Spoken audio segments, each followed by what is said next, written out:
Les animaux fantastiques... c'est quoi le titre en français? Bravo Gwen. Je sais même pas. Les animaux fantastiques. Et où les trouver?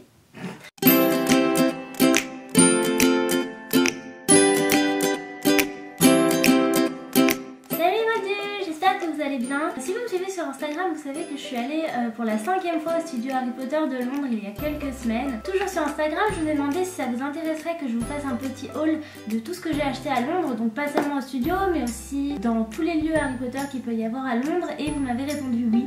Du coup, je vous avais prévenu, il n'y a pas énormément de choses parce que j'ai réussi à être très raisonnable sur ce voyage. Mais je me suis dit que j'allais quand même les partager avec vous, donc c'est parti.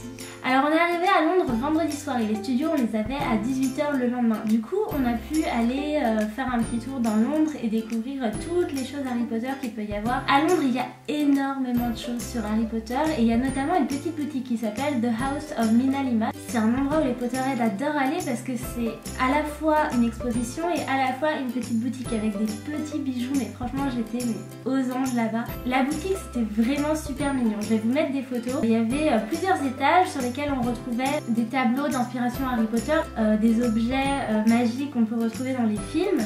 Et puis on avait aussi cette petite cheminée avec les lettres d'acceptation à Poudlard de Harry qui tombent.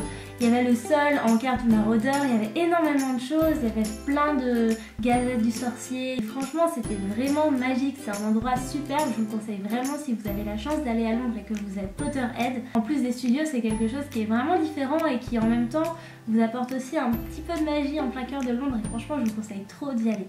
Bref, assez parlé. Alors comme je vous ai expliqué, The House of Minalima c'est à la fois une boutique et à la fois une expo. Donc j'ai pu aller à la boutique où j'ai dépensé un petit peu d'argent, pas trop mais quand même, il y a énormément de choses qui m'ont inspiré là-bas. Il y avait notamment des petites cartes, donc des cartes dans lesquelles on est censé écrire ou on peut envoyer, mais que moi je me suis dit que j'allais utiliser pour les mettre dans plusieurs tableaux, les uns à côté des autres, qui pourraient faire très très joli sur nos murs. Du coup je me suis dit que j'allais vous les partager parce qu'en fait ce sont des reproductions des livres qui ont été créés pour les films Harry Potter. Alors ces cartes, j'en ai acheté 4 qui en fait représentent 4 livres qu'utilisent Harry, Ron, Hermione et tous les autres pendant leurs études à Poudlard. Tout d'abord il y a, et celui-là on le connaît bien parce qu'il est absolument partout et tout le monde l'adore et d'ailleurs il est splendide, c'est le manuel avancé de préparation des potions. Donc comme vous pouvez le voir, c'est une carte qui est vraiment mais à l'identique par rapport à la couverture du livre. Je me suis dit que c'était trop joli et que j'allais pouvoir vraiment mettre ça dans des cadres avec les autres que je vais vous montrer tout de suite et que ce serait vraiment une décoration de qualité, donc ça m'a vraiment inspirée. La seconde, c'est... Et celle-ci, mais alors je dois avouer c'est ma préférée parce que c'est un livre qu'Hermione adore et dont Hermione parle tout le temps, c'est l'histoire de Poudlard, donc Hogwarts A History. Pareil, c'est vraiment la réplique du livre qui a été créé pour les films. On a la reliure, le titre en or, donc en doré, et Poudlard là tout simplement. Une nouvelle fois je trouve que c'est vraiment très bien réalisé. Quand je suis tombée dessus, mais j'étais folle parce que comme vous le savez peut-être si vous me suivez sur Instagram et sur YouTube, Hermione c'est vraiment mon personnage préféré dans la saga et je sais que c'est un livre très cher à son cœur et du coup ça me faisait trop plaisir de la trouver. On va passer à la troisième, c'est le livre de Norbert Dragono, Fantastic Beasts, meilleur anglais aujourd'hui, Fantastic Beasts and Where to Find Them. Donc les animaux fantastiques. C'est quoi le titre en français? Bravo Gwen. Je sais même pas. Les animaux fantastiques et où les trouver. Voilà, traduction littérale. Une nouvelle fois, c'est vraiment la couverture, la réplique exacte de ce qui a été fait pour les films. Voilà, donc c'est mais magnifique. Je vous montre une nouvelle fois. Ce sont des créatures, ce sont des têtes de dragons, voilà, c'est vraiment mais trop joli. J'adore la sobriété de la chose également, le fait que ce soit vraiment sur fond noir et puis les créatures et le titre et le nom de l'auteur en doré. Je trouve ça vraiment splendide et je suis trop contente également de l'avoir trouvé. Voilà, il nous reste une dernière carte et celui-là aussi je l'adore. C'est tout simplement L'histoire de la magie. C'est le livre de Bathilda Bagshot, donc celui dont on entend énormément parler dans Harry Potter, ou en tout cas dans les livres. Vraiment, une nouvelle fois, il n'y a absolument rien à dire, c'est un travail mais vraiment magnifique. Je suis pas sûre qu'on puisse les trouver au studio, mais j'ai pas envie de dire de bêtises. Mais en tout cas, là-bas à The House of Minalima, il y a énormément de ce genre de petites choses, mais trop mignonnes. Donc je peux que vous conseiller d'aller vous les procurer. Voilà, je trouve que c'est vraiment des merveilles. Donc j'ai les 4 ici.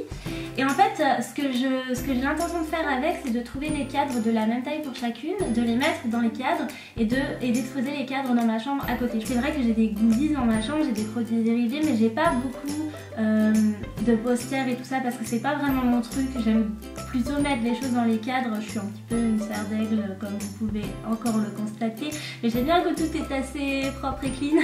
Et du coup, c'est vrai que les posters c'est pas trop mon truc, ou en tout cas ça l'est plus du tout. Du coup, je me suis dit que ce serait vraiment une décoration de qualité et je vous montrerai ça sur Instagram quand ce sera enfin sur mon mur, mais j'ai trop hâte. Pour l'instant, je sais pas si je mettrai les 4 ou si j'en choisirai 3.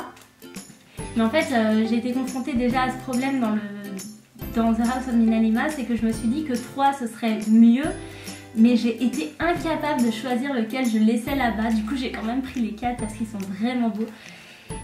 Et je vous montrerai ce que ça donnera sur mon mur quand ce sera fait. Donc on va passer tout simplement à ce que j'ai acheté au studio. Il n'y a pas grand chose, mais je suis quand même super contente de ce que j'ai acheté là-bas. Comme vous le savez, pareil, si vous me suivez sur Instagram, je collectionne doucement mais sûrement les Horcruxes. Donc j'ai déjà le médaillon de Serpentard, le diadème de serre d'aigle, et je sais plus, je bug. Et du coup, c'est vrai que quand je vais au studio Harry Potter, j'aime bien m'acheter pas beaucoup de choses, mais au moins un objet, un truc vraiment qui me tient à cœur et dont je me souviendrai que c'est à telle ou telle visite et à tel ou tel endroit que je l'ai acheté. Donc cette fois, j'ai décidé de m'acheter un nouvel Horcrux et c'est le journal. C'est vraiment une merveille, franchement je suis absolument pas déçue. En plus, à moins que je me trompe, je l'ai vraiment pas payé cher. J'essaierai de vous retrouver les prix et de les mettre dans la barre d'infos. Donc c'était vraiment abordable, du coup j'ai vraiment pas hésité une seconde. J'hésitais entre ça et la coupe de Poufsouffle, mais la coupe est un petit peu plus chère. Du coup je me suis dit que je l'achèterai un petit peu plus tard quand j'aurai plus de moyens. Je vais le déballer tout simplement pour le découvrir avec vous de plus près.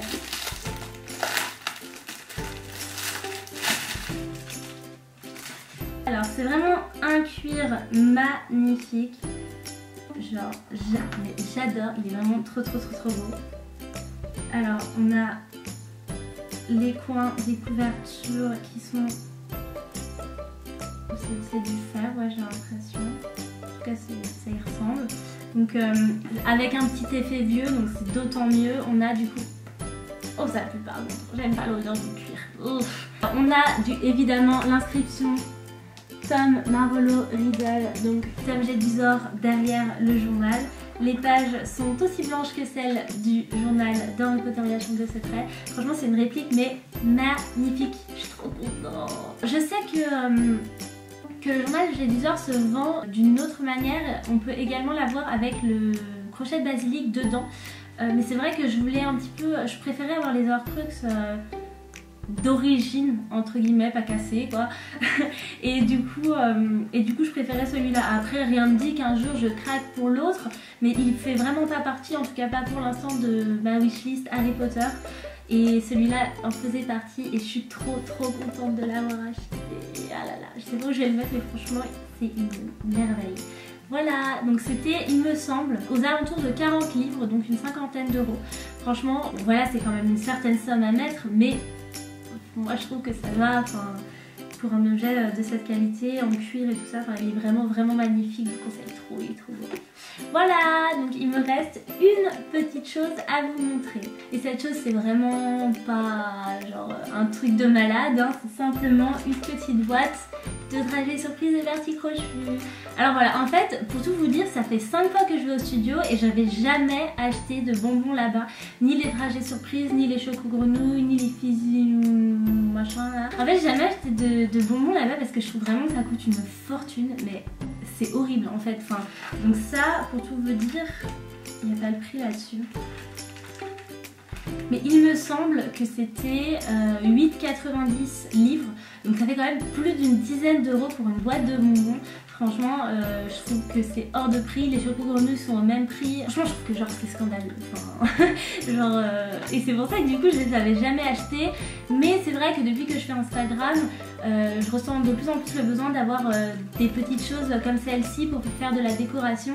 Et du coup là j'en avais vraiment envie parce que je les trouve vraiment trop mignonnes et je les regarde à chaque fois que j'y vais. Mais c'est vrai que le prix fait que je lâche un peu l'affaire à chaque fois, mais là j'ai pas pu résister. C'est vraiment les boîtes, les répliques de ce qui a été fait pour les films et je les trouve mais trop mignonnes. Pour tout vous dire, à l'intérieur elle est dragée, je les ai déjà goûtées, c'est vraiment ignoble. Franchement, même les bons, ils sont vraiment pas bons. Enfin en tout cas pour moi, je trouve même ceux à la fraise ou les goûts qui sont censés être bons en fait, bah, dégueulasse quoi. Donc clairement ce que je vais faire c'est que je vais absolument pas l'ouvrir, je vais vraiment m'en servir en déco. Je suis trop contente de l'avoir hein, parce que vraiment c'est vraiment trop joli comme objet. Mais voilà, si vous comptez manger les bonbons, clairement 10 euros c'est abusé quoi. Et voilà, comme je vous avais dit, j'avais pas acheté énormément de choses pendant ce voyage à Londres, en tout cas pas beaucoup de choses liées à Harry Potter, mais j'espère quand même que ce haul vous aura plu. Si c'est le cas, n'hésitez pas à me laisser un petit pouce ou à vous abonner à ma chaîne juste en dessous de la vidéo. Vous pouvez également me laisser un petit commentaire, j'aimerais beaucoup savoir ce que vous pensez des choses que j'ai achetées et également connaître ce que vous allez acheter lorsque vous êtes allé au studio. Sur ce, je vous laisse et je vous donne rendez-vous dans une prochaine vidéo. Bye!